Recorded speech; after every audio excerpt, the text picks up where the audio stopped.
America और Iran के बीच एक बार फिर सैन्य हमले शुरू होने और होर्मुज़ जल डमरू मुद्दे को लेकर अनिश्चितता ने शुरुआती कारोबार में आज मार्केट में हाहाकार मचा दिया। हालांकि फिर निचले स्तर से जोरदार रिकवरी और विदेशी निवेशकों की खरीदारी के चलते मजबूत सेंटीमेंट ने मार्केट को सपोर्ट किया और निचले स्तर से सेंसेक्स इंट्राडे में 900 पॉइंट से अधिक रिकवर हुआ और निफ्टी भी उछलकर 24,250 के पार पहुंच गया। ब्रॉडर लेवल पर भी मार्केट में अच्छी रौनक लौटी और आधे फीसदी से अधिक गिरावट से उभरते हुए निफ्टी स्मॉल कैप 100 और निफ्टी मिड कैप 100 लगभग फ्लैट ग्रीन जोन में बंद हुए। सेक्टर वाइज मार्केट को सबसे तगड़ा सपोर्ट आईटी सेक्टर से मिला, जिसका निफ्टी इंडेक्स आज शुरुआती कारोबार में बिकवाली की आंधी में भी आधे फीसदी से अधिक मजबूत था और दिन के आखिरी में यह 3% से अधिक की बढ़त के साथ बंद हुआ। आईटी सेक्टर की रौनक ने एफएमसीजी और मेटल सेक्टर की गिरावट को संभाल लिया। निफ्टी एफएमसीजी आज 1% से अधिक तो निफ्टी मेटल आधे फीसदी से अधिक कमजोर हुआ। ओवरऑल आज बीएसई पर लिस्टेड कंपनियों का मार्केट कैप 1 लाख करोड़ से अधिक बढ़ गया, यानी निवेशकों की दौलत में 1 लाख करोड़ से अधिक की तेजी आई है।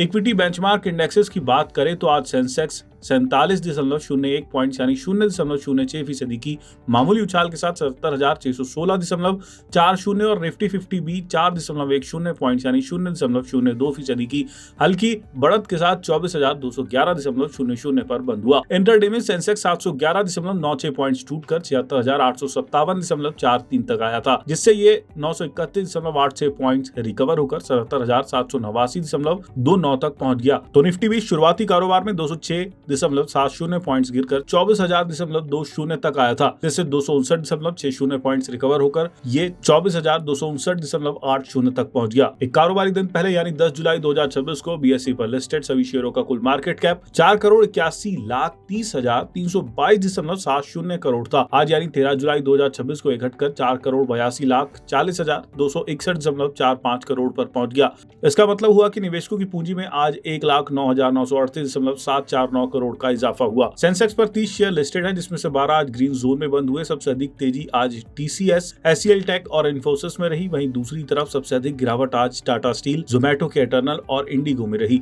14 जुलाई को कैसी रह सकती है बाजार की चाल? जियोजीत इन्वेस्टमेंट्स लिमिटेड के chief investment strategist VK Vijay Kumar ने कहा, ब्रांड अभी लगभग $79 प्रति बैरल पर ट्रेड कर रहा है। जब तक ब्रांड $90 से नीचे ट्रेड करेगा तब तक मार्केट पर कोई खास असर नहीं पड़ेगा, लेकिन अगर ब्रांड $90 से ऊपर चला जाता है तो मार्केट में बड़ी गिरावट आ सकती है। इसलिए कच्चे तेल की कीमत पर नजर रखें। एफआईआई का निवेश बाजार को मजबूती दे रहा है। पिछले 8 ट्रेडिंग सेशंस में 5 दिन एफआईआई खरीदार रहे। दक्षिण कोरिया में चिप कारोबार में आई कमजोरी भारत के लिए फायदेमंद साबित हो रही है। चिप स्टॉक्स में आकर्षक वैल्यूएशन के बावजूद एफआईआई उनमें अपना निवेश कम कर रहे हैं और अपना पैसा ज्यादा स्टेबल बाजारों में लगा रहे हैं, जहां निवेश के एक ही जगह केंद्रित होने का जोखिम नहीं है और लंबी अवधि में ग्रोथ की अच्छी संभावनाएं हैं। अगर ये ट्रेंड बना रहता है तो भारतीय बाजार मजबूत बना रहेगा। एक्सिस डायरेक्ट के रिसर्च हेड राजेश पालविया ने कहा, तकनीकी तौर पर नियर टर्म का ट्रेंड पॉजिटिव बना हुआ है और निफ्टी 24,100 के अहम लेवल के ऊपर बना हुआ है। अगर इस जोन के ऊपर बना रहता है तो इसमें 24,350 और 24,550 की ओर और तेजी आ सकती है। नीचे की तरफ निफ्टी के लिए तत्काल सपोर्ट 24,000 पर है। इसके नीचे जाने पर 23,800 तक प्रॉफिट बुकिंग हो सकती है। अगली चाल के लिए निवेशकों की नजर ग्लोबल रिस्क सेंटीमेंट और कच्चे तेल की कीमतों पर रहने की संभावना है। चॉइस ब्रोकिंग प्राइवेट लिमिटेड में रिसर्च और टेक्निकल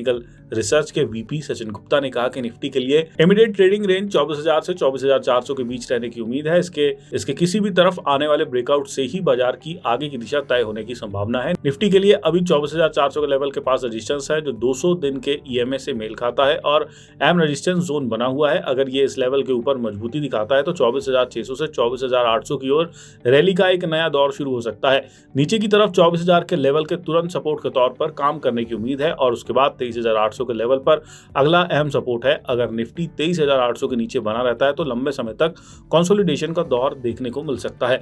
एलकेपी सिक्योरिटीज में सीनियर टेक्निकल एनालिस्ट रूपक डे का कहना है कि निफ्टी के लिए 24,000 का लेवल एक अहम सपोर्ट साबित हुआ, जिससे इंडेक्स में अच्छी रिकवरी देखने को मिली। ऊपर की तरफ इंडेक्स 24,200 के लेवल की ओर बढ़ा।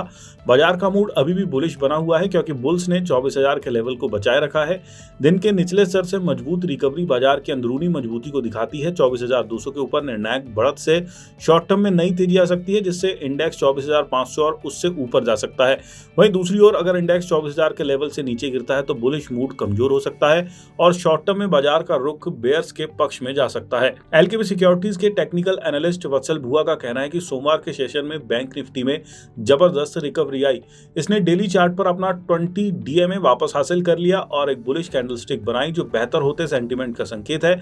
आवली चार्ट पर इंडेक्स अपने सभी अहम मूविंग एवरेज के ऊपर ट्रेड कर रहा है, जो शॉर्ट टर्म मोमेंटम के मजबूत होने का संकेत है। बैंक निफ्टी के लिए तत्काल सपोर्ट 57,500 पर है, जबकि 57,200 अगला अहम सपोर्ट जोन बना हुआ है। ऊपर की तरफ 58,500 अहम रेजिस्टेंस है और इस लेवल के ऊपर निर्णायक ब्रेकआउट से नया बुलिश मोमेंटम शुरू होने की संभावना है, तब तक जब तक इंडेक्स सपोर्ट के ऊपर बना हुआ है। ट्रेडर्स को बाय ऑन डिप्स की रणनीति अपनानी चाहिए।